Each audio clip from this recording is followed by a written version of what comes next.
Supriya Shrineth, you used the example of bonds. Bonds went to all parties. So it's not as if you didn't get the benefits of electoral bond. The BJP is the largest party in the country. They've got more than 50% of it. That alone does not mean it's not a level playing field, right?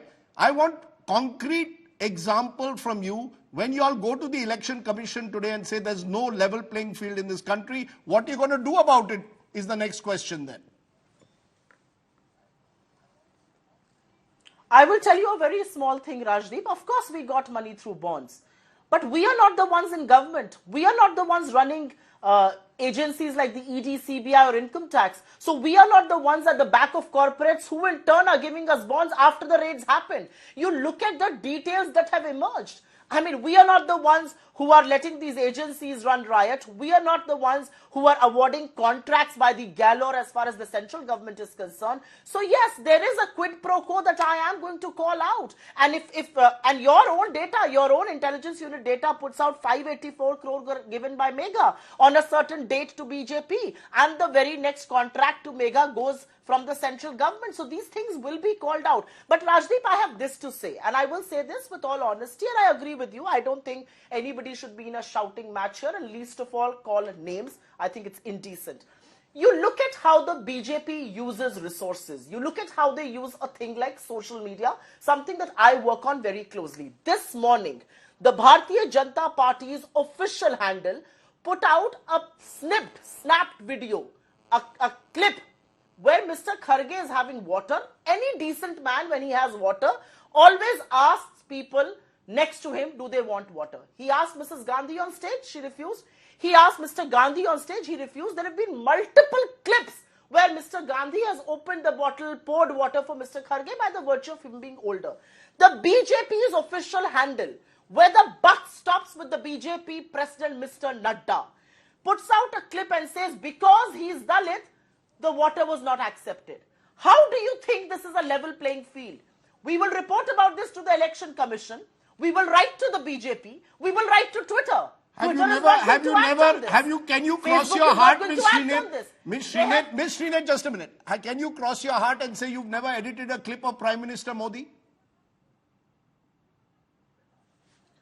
I can cross my heart on national television and tell you, I have never been called out for fake news. I have never edited a clip. I have never ever manipulated the Prime Minister's speech. I cross my hand on my heart and say, as the head of Congress's social media and digital platforms, I've never ever done that. I have never used fake news. The BJP weaponizes fake news. It demeans people. It assassinates reputations.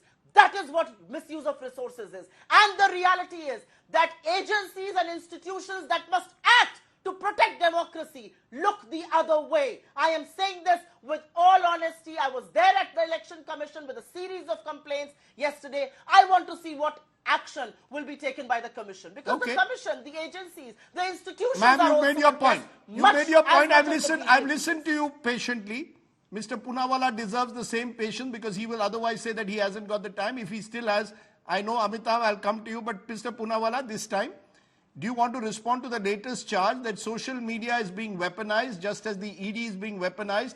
Clips are being used simply to target the opposition and the EC is standing by. That's the charge which was just made by Supriya Shrineth. She cited a specific instance this morning involving Mallikarjun Kharge. Your response, Mr. Poonawalla? Only if you don't interrupt me. Here is a party which brought in 66A when it was in power, and now you will come up with some other point to rebut me. They brought in 66A to silence social media. They put journalists like Shiv Arur on the list and got his account banned, and they put him on a list. He's your colleague, at least have some sympathy for him, is talking and telling us about how level playing field is not there. The party which imposed emergency, the party which allowed one MP to become a judge one day and then the MP the other day, namely Baharul Islam, is lecturing us on a social media post. By the way, who lied about Prime Minister Modi saying Chaukidar Chore has been said by the Supreme Court and then apologized subsequently? It was Rahul Gandhi.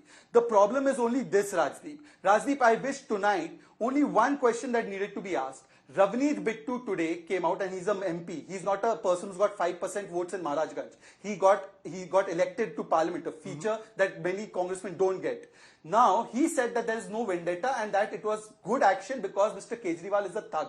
If you would have asked that question to Supriya, that is Supriya representing the party line or Ravneet Bittu, perhaps the debate would have had a level playing field. Okay, If fair you would have enough. asked That's a Ms. good question. Priyanka Good Vakkar question. That Mr. Manish Sisodia is in jail on POCA and on IPC, it would have been a level playing debate. And it would have been a level playing debate, Rajdeep, if you had one panelist from my side and one panelist from the other side and did interrupt me 100 times and did put me off and cut me off and allowed Supriya Shrinek to say whatever she wanted without interruption, it would have been a level playing Okay. field. But Rajdeep, I don't expect it from you.